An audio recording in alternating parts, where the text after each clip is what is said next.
Hello guys, কেমন আছো? আশা করি সবাই ভালো আছো। তো আজ এই দিনটা খুবই ভালো গেছে আমার, ঠিক আছে? কারণ বলছি কেন ভালো গেছে। আমি না দোনো হয়ে আছি, মানে ভালো গেছে কি খারাপ গেছে বুঝতে পারছি না।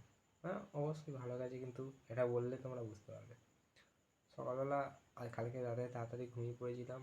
তারপরে সকালবেলা আমি উঠেছি তখন ওই 9টা বাজে, ঠিক আছে? 9টার দিকে উঠলাম, উঠে চান টান করে ভাত টাত খেয়ে কলেজে চলে গেছিলাম।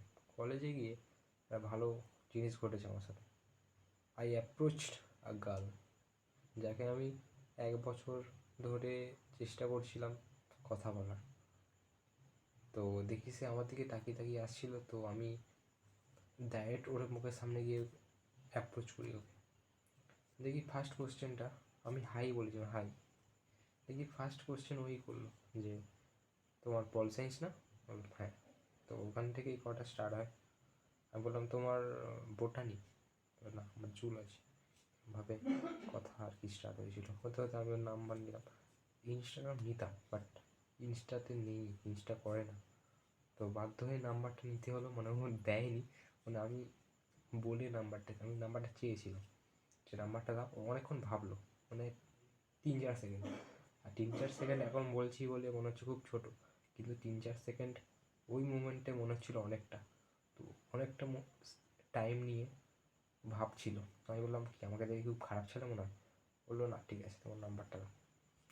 আমি বললাম যে আমার ফোনে রিচার্জ নেই, মানে নেট নেই। তো বল ঠিক আছে, তো নাম্বারটা বলো। নাম্বারটা দিলাম, আর নাম্বার থেকে আমার ফোনে কল করলো। আমাকে এখান থেকে নাম্বার এক্সচেঞ্জ হয়ে গেল। এইটাই ছিল খুব ভালো। তারপর থেকে না আমার কনফিডেন্স স্কাই রকেট হয়ে গেছিলো। আমি চাইলে প্রত্যেকটা মেয়েকে যে সামনে আসছে তাকে গিয়ে অ্যাপ্রোচ করতে পারতাম, কিন্তু একটু বিজি ছিলাম আর বন্ধুদের সাথে ছিলাম বলে আমি সেটা করিনি। আর আমি কি বোকাচোদা দেখ, শুধু কথা বলার পর থেকে আমি যেন ওর জন্য অনেকটা ফিলিংস, যেন আমার মনের মধ্যে যেন ওর জন্য অনেকটা ফিলিংস চলে এসেছে। জাস্ট কথা বলেছে, তবুও কথাটা আমি গিয়ে স্টার্ট করেছিলাম, আর বেশি কথা আমি বলেছি। ও আমার নামও জানতে চাইনি, জাস্ট চেনে, নাথিং মোর দ্যাট, এর থেকে বেশি আর কিছুই না। তো মোর খাবি না। এখন বাড়িতে এসে দেখছি যে আমি মেসেজ করেছি তখন 7টা বাজে, আর এখন কটা বাজে দেখে বলছি। দাঁড়া, ফোনে দেখি। আমি 7টার সময় মেসেজ করেছিলাম, এখন বাজে 9টা বাজতে যায়, 2 ঘন্টা হতে যায়। মেসেজ ডবল ক্লিক হয়ে গেছে। যখন মেসেজটা বাড়ছিলাম তখন সিঙ্গেল ক্লিক, নয় মারলাম, নেট অফ ছিল। নেটটা অন করেছে, আমার মেসেজটা ওপর থেকে দেখেছে যদি ফোনটা কাছে থাকে। তো এখনও ও রিপ্লাই কেন এলো না, আদৌ আসবে কি না সেটাও গ্যারান্টি দিতে পারছি না, বলতে পারছি না। দেখা যাক ফিউচারে কী হয় না হয়।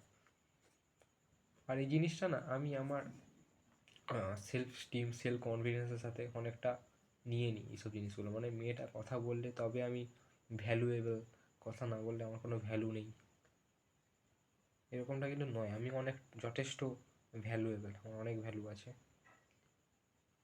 আমার অনেক পোটেন্সিয়াল আছে, অনেক কিছু করতে পারি আমি। মেয়েটা লাকি যে আমি ওর সাথে কথা বলতে এসেছি, নয়তো কলেজে ওর সাথে কেউ কথা বলে না। আমি নিজের চোখে দেখেছি কোনো ছেলে এরকম গায়ে দম নিয়ে গিয়ে অ্যাপ্রোচ করবে, যেটা আমি করেছি। I am a man, I am a fucking man. Okay, that's it. তো কালকে জানাবো কী হয়েছে না হয়েছে। টাটা।